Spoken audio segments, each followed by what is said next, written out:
اس میں کوئی برا ماننے والی بات. کیسا محسوس کر رہی ہیں؟ آپ کی بیٹی کو بڑی سیکیورٹی میں لایا جا رہا ہے، ایسے تو پرائم منسٹر اور ان کی ایسی سیکیورٹی ہوتی ہے. دیکھیں کوئی پیسہ خرچ کر کے عزت لیتا ہے، کوئی کسی نہیں کوئی دھاندلی کر کے الیکشن نکلی میں جیت کے آتا ہے 47 کے نام سے. جس کو اللہ نے عزت دینی ہے اسے کچھ بھی کرنے کی ضرورت نہیں ہے. آپ دیکھیں یہ خود 5 فٹ 4 انچ کی بچی کی اتنی سیکورٹی اتنی کبھی دیکھی کسی کی؟ چنگیز خان کے ساتھ بھی نہیں ہوتا ہوگا. میم یہ بتائیے گا کہ آپ کی بیٹی، یہ بتائیں کہ آپ کے چہرے پہ بڑا سکون اور طمانینت محسوس ہو رہی ہے، تو یہ بتائیں کیا وجہ ہے، کیا موٹیویشن ہے؟ آپ یقین کرو کہ 14 ماہ میں رہی تھوڑی ڈسٹرب رہی، ٹھیک ہے، بچے اس کے چھوٹے تھے جب دیکھے. آج میری ہنسی نہیں رک رہی، پوچھیں کیوں؟ صرف یہ پولیس دیکھ کے.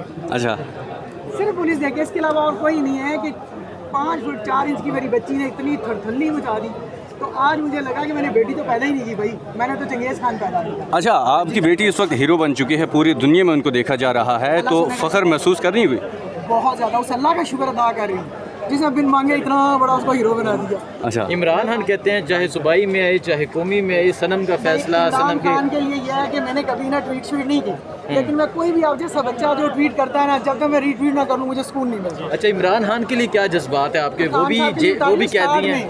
اسٹارٹ میں اس کو مجھے کچھ نہیں آتا تھا، یہ موبائل شموائل یہ میں نے سیکھا ہی اس سے جب سے میری بیٹی پکڑی گئی. تو میں نے کہا تھا کہ دل جگر نظر کیا ہے، ہم تو خان تیرے لیے جان بھی دے دیں. جگر میرا پہلے ہی دیا ہوا 14 ماہ سے، تو اب خان کہے گا تو جان بھی دے. اچھا، اس وقت ہم دیکھ رہے ہیں کہ چاروں اطراف سے ان کو فل سیکیورٹی دی جا رہی ہے، فل پروٹوکول کے ساتھ یہاں پر لایا جا رہا ہے. بڑے بڑے سیاستدانوں کو اتنا پروٹوکول نہیں دیا جاتا جتنا اس وقت سنم جاوید کو مل رہا ہے. ورلڈ وائڈ ڈسکس کیا جا رہا ہے سنم جاوید کو اس وقت. پاکستان یا دنیا کی ہسٹری میں کبھی کسی عورت کے ساتھ اس طرح کا مس بیہیو کیا نہیں گیا. کسی عورت کو 14 مقدمات میں 4 دفعہ ڈیٹینشن آرڈر ایشو کرنا اور خوف کا یہ حالت ہونا کہ پاکستان کی پوری ریاست اگر یہ محسوس کرے کہ ایک لڑکی کا یہ کہہ دینا کہ تم لوگوں نے میرے لیڈر کے گریبان میں ہاتھ ڈالا ہے، تمہاری ایسی تیسی، یہ جرم ہے. یا یہ کہہ دینا کہ تم ہمارے پیسوں پہ میری دیے ہوئے ٹیکس سے سیلریاں لے کے ہم پہ ظلم کر رہے ہو، تمہاری ایسی تیسی. اچھا ماں جی آپ بتائیں. آپ چائے بلائیں مجھے بڑی خوشی ہوگی، ویسے میں نے کبھی کسی سے نہیں پی. اچھا لیکن آج کل ہمیں چائے کی بڑی دعوت مل رہی ہے جو کہ مجھے بالکل منظور ہے. امپورٹنٹ سوال سن لیں.